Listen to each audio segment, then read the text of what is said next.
and Yeah, yep. I'll kind of do a little opening statement, then we'll go from there. Good to get back on the grass. It's always a long time, between wrapping things up and getting a chance to kind of get back out here and get going.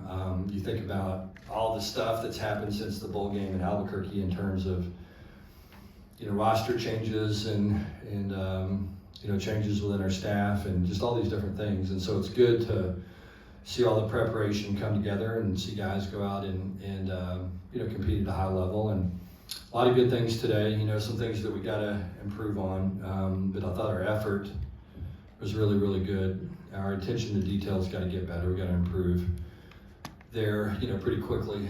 But, typical first day. But again, I thought the effort was consistent. I thought it was very competitive.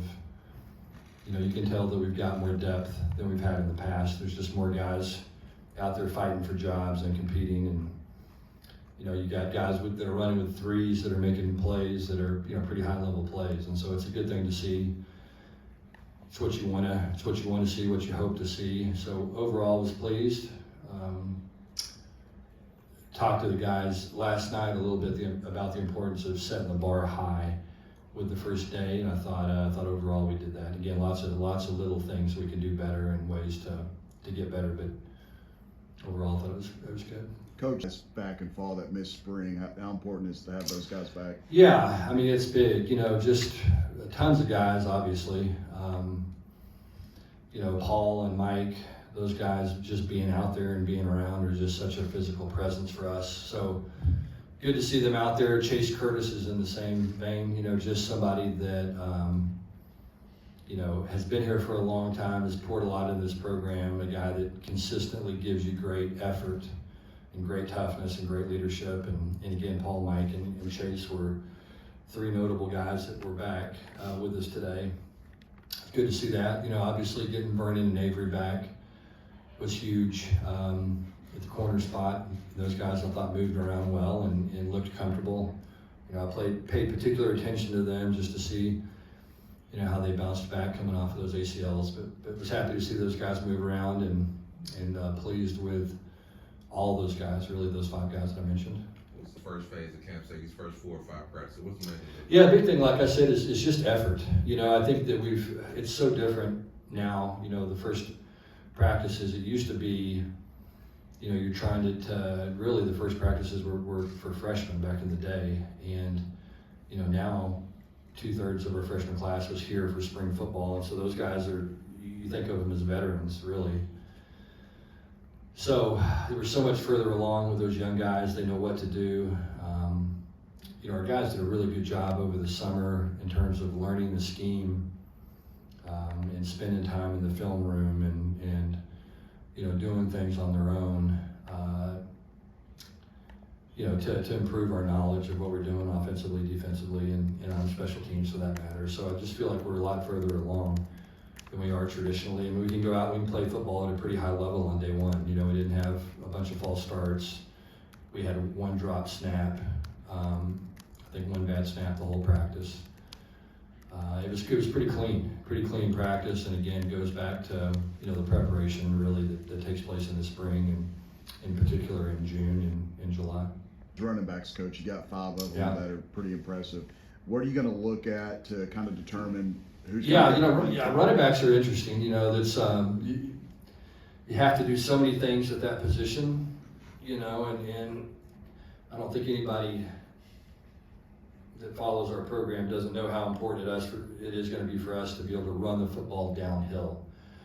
We did a really poor job of that last year of just grinding things out and handing it off and getting 2 or 3 yards and having a physical downhill mentality. And I think these backs are a step in the right direction. Obviously, we have to improve up front with our pad level and just our physical demeanor, and we've got to do a better job of putting guys in situations as from a scheme standpoint, a coaching standpoint. So all that stuff goes together, but I like the running back room a lot. I think all the guys are impressive. I think it's a room full of guys that have different strengths.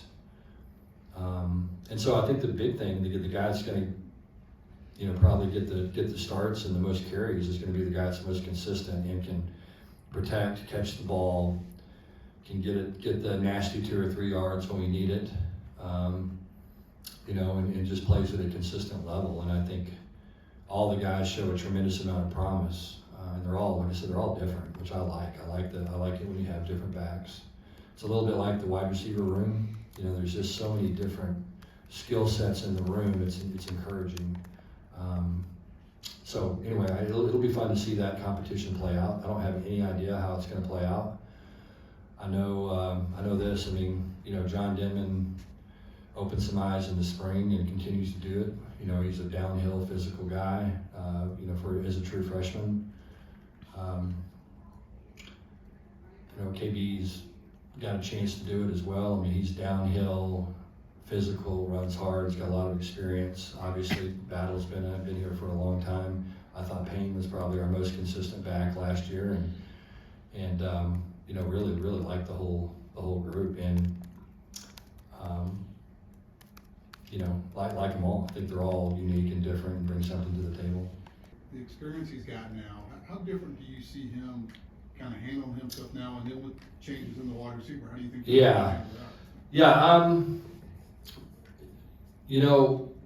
With Ken and Josh both, you just have 2 really mature, experienced, confident, stable people, and there's just a calming presence when you're kind of around those guys. I think our team has a ton of confidence in both of them.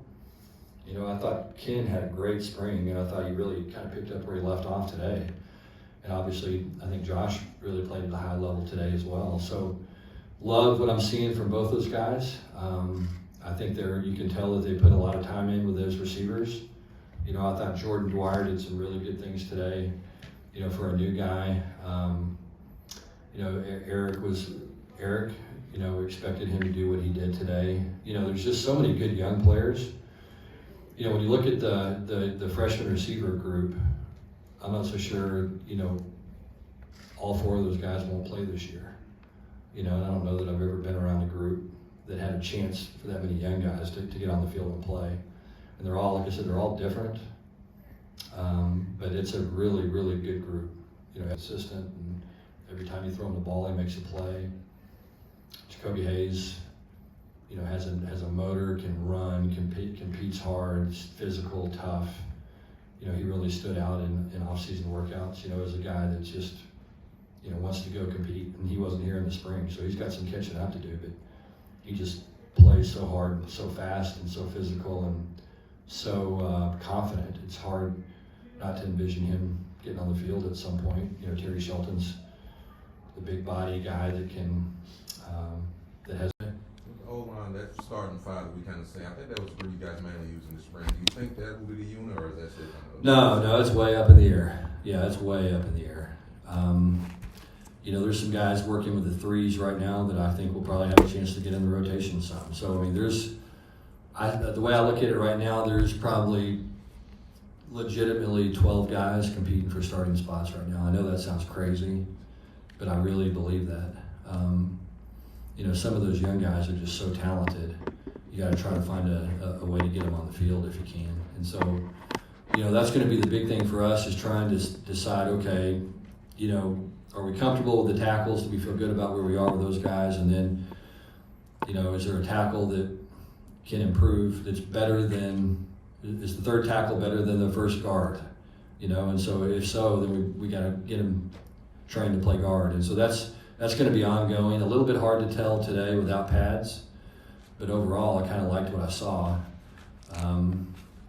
So we'll see how it plays out over spring. But I think legitimately, there's guys, like I said, that were on 3s today that I think will probably have a chance to play in the first couple of ball games. With the amount of access that you have in the off season now that you didn't used to, Yep. and the more advanced they show up on day 1, how quickly do you start talking North Carolina to them?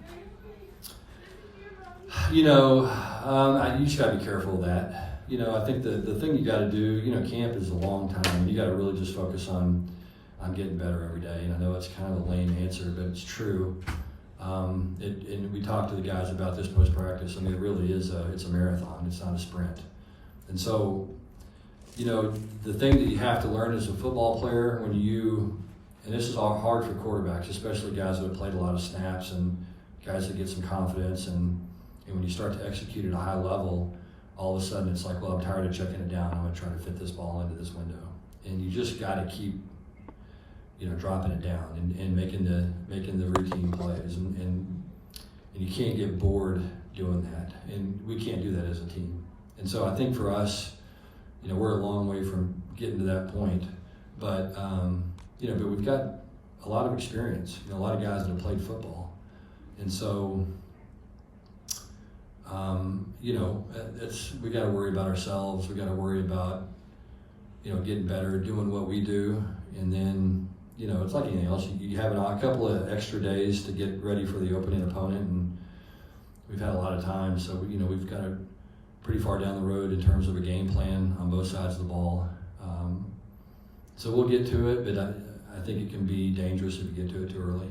With that though, having that kind of game, and you had some tough games early on, does Yeah. that help though, having that, keep your guys focused on the fact we gotta get ready for this, not particularly North Carolina? Oh yeah, for sure, yeah. Yeah, when you play a quality opponent early, and especially a game that's going to draw the attention and sets of eyes that this game will, you don't have to say much. Guys are going to be motivated. When you talk about Paul and Mike coming back, there's a lot of new faces on that defensive line going back to spring. Yeah. How do you see that unit kind of coming Good, together? yeah, I like the unit. I mean, it's deeper than we've ever had. You know, I think Ansel really, you know, made an impact in the spring. Kelton and Perry and those guys, I think, are guys that can give us really meaningful snaps. They're both strong, big guys. You know, that have enough athleticism. They're still learning how to play. But I like the group. I mean, I really do. I think that, you know, it's going to be very competitive to see who the starters are. You know, Zach Chapman, I thought, played well last year and got better in the spring, and I thought he did some good things today. So I like the group. Love the depth. Love the competition. You know, Tristan Johnson is a guy that again stood out in the spring, and today I thought showed up. And so there's going to be a ton of competition in there, and it'd be fun to watch it kind of play out. You know, then obviously Marcus is a guy that we're counting on. We need for him to be, you know, reach his potential. You know, and I think that's, again, goes back to what we've talked to our players about is, look, you know, what does a successful season for us look like? It looks like us reaching our potential. And what is that? I don't know. You know what I'm saying? I don't know. I don't know how we stack up to everybody else. But I just want us to get as good individually and collectively as we can and play at a really, really high level and get the guys that have potential. Our job is to get everything we can out of them. And we haven't always done that, so we got to figure out a way to do it.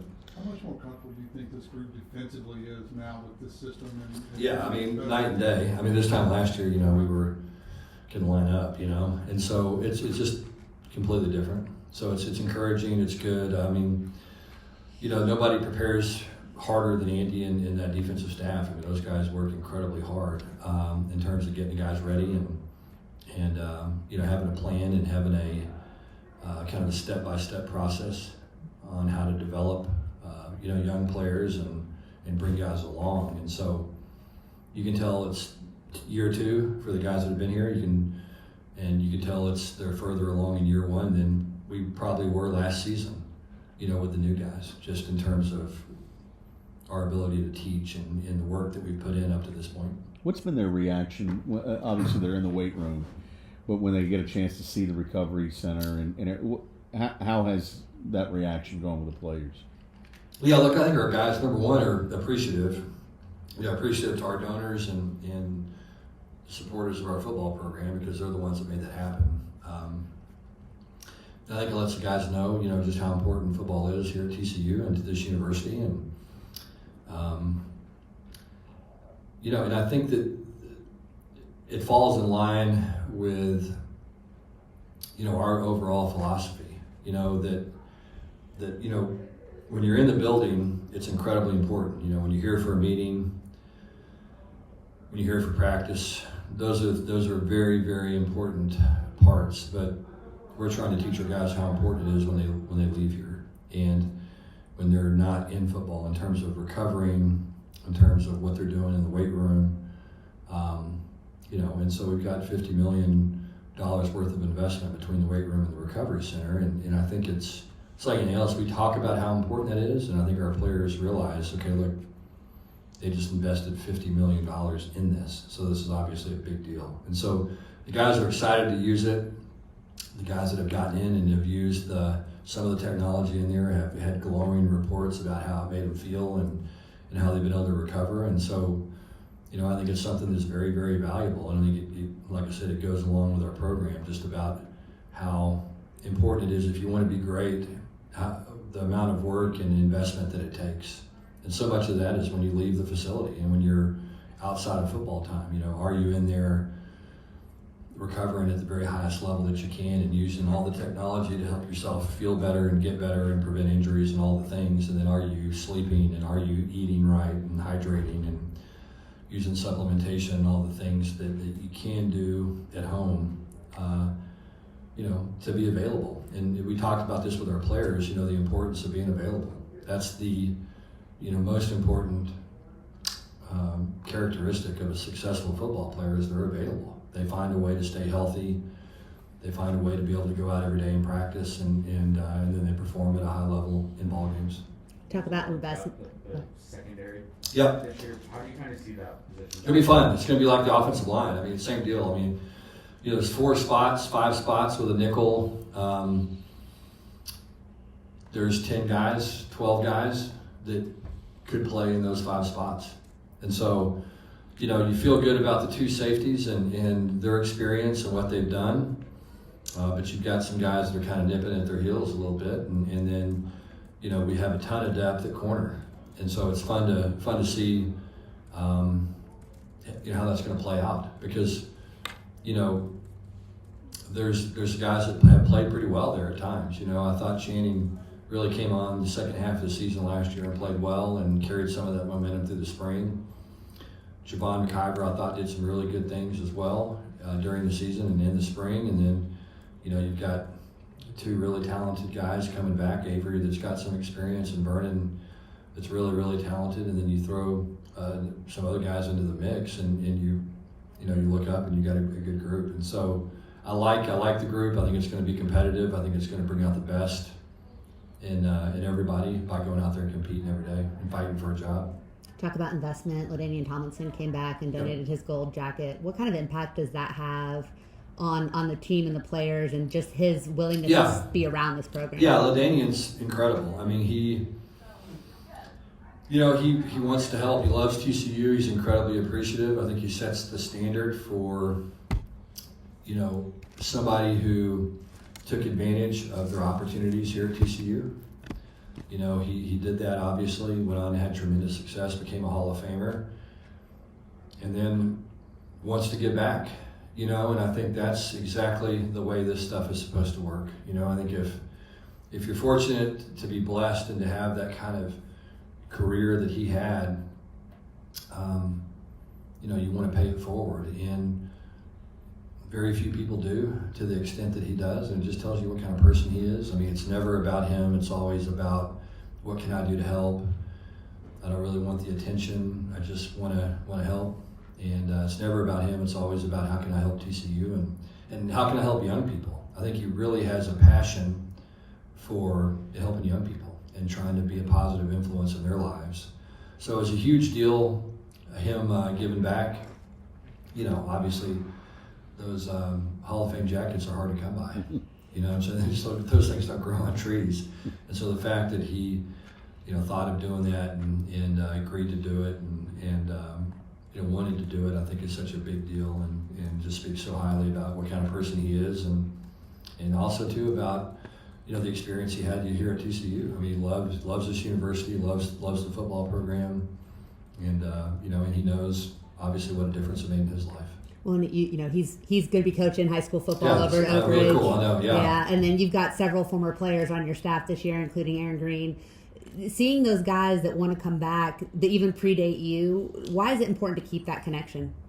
Yeah, I mean, I think that's I mean, people say it, I say it, but I do think sometimes people take it for granted. I mean, this is kind of a different place. I mean, people that go to school here, they love this place unlike any other group of alumni I've ever been around. I mean, they just love the experience of going to school here, and I think it makes them want to be back around. And so Aaron's been a great addition for us.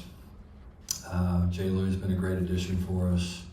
It's just good to get guys back that have invested in this place and really, really care about it and love it. They're not here, they don't view it as a job. I think they view it more as a passion.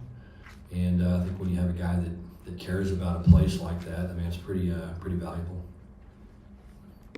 All right, guys. Thank y'all.